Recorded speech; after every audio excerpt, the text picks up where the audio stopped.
आज सकाळी मुलीला शाळेत सोडायला गेले, तर रस्त्यामध्ये खूप छान असा भाजीपाला लागल्याचं दुकान लागलं होतं.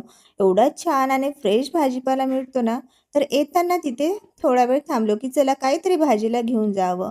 तर मला ही भाजी सापडली, जी ही भाजी रानभाजी आहे आणि याचं नाव मी तुम्हाला सगळ्यात शेवटी सांगणार आहे. तर व्हिडिओ पूर्ण बघा आणि ही भाजी कशी करायची आहे ते पण सांगते. जर तुम्ही आजपर्यंत ही भाजी खाल्ली नसेल, तर नक्की खा.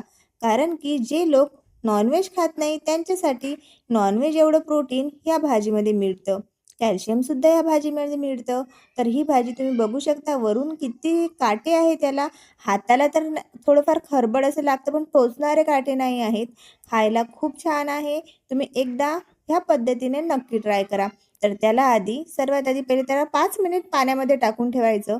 म्हणजे जे झाडावर लागतं ना, त्याला थोडंफार माती किंवा काही धूळ वगैरे असलं ते पाण्यामध्ये निघून जाईल. तर त्याला 5 मिनिट छान पाण्यामध्ये ठेवून छान हाताने असे मसून धुवून घ्यायचं. नंतर त्याला साईडचे जे कोपरे आहेत त्याचे कापून घ्यायचे आणि त्यानंतर त्याला ह्या पद्धतीने कापून घ्यायचं. एकदम छोटं-छोटं आणि एकदम पातळ असं कापून घ्यायचं. म्हणजे असंच ह्याच पद्धतीने कापायचं असं नाही. तुम्ही दुसऱ्या कोणत्या पद्धतीने जसं आपण आलू ज्या पद्धतीने छोटे-छोटे कापतो, त्याच पद्धतीने सुद्धा कापू शकतो. पण ही पद्धत म्हणजे नेहमी माझी आईसुद्धा ह्याच पद्धतीने याला कापायची, तर मी हीच पद्धत शिकली, की असेच कापायचे. तर छान असं याला छोटे-छोटे एकदम कापून घ्यायचं. त्यामधल्या ज्या बिया आहेत, त्या अजिबात काढून फेकायच्या नाही. कारण की जास्त प्रोटीन, जास्त कॅल्शियम आपल्याला त्याच बियामध्ये मिळतं. बघा, जे साईडचे कोपरे आहे, फक्त असे निघून जातात. तेवढेच काढायचे, बाकी काहीही यामधलं काढून फेकायचं नाही. आणि जर खराब असेल, तर ते फेकायचं. तर आता कढईमध्ये तेल घालायचं. तेल तुम्ही भरपूर या भाजीला भरपूर तेल लागतं त्यामुळे थोडं जास्तच घाला. कधी ना कधी आपण थोडाफार एखाद्या दिवस जर जास्त ऑइल खाल्लं तर काही बिघडत नाही. तर त्यासाठी इथे 2 ते 3 कांदे घेतले बारीक कापून. ते तेलामध्ये छान असे ब्राऊन होईपर्यंत त्याला ब्राऊन होऊ दिले. नंतर त्यामध्ये जिरं टाकलं आणि मी त्यामध्ये मिरचीचा ठेचा आणि लसूण पाकळ्या टाकल्या. सोबतच आता जिरंसुद्धा टाकलं. त्याला छान असं भाजून घ्यायचं. छान कलर येईपर्यंत भाजून घ्यायचं, तांबूस कलर येईपर्यंत.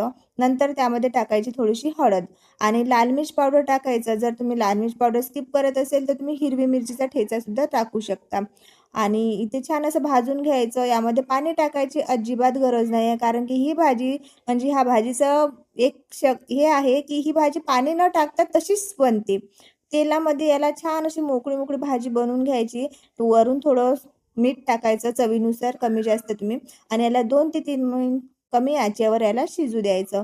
2 मिनिटामध्ये ही भाजी बिलकुल रेडी होते. खायला एकदम चविष्ट लागते. तुम्ही जर नसेल खाल्ली तर नक्की खा.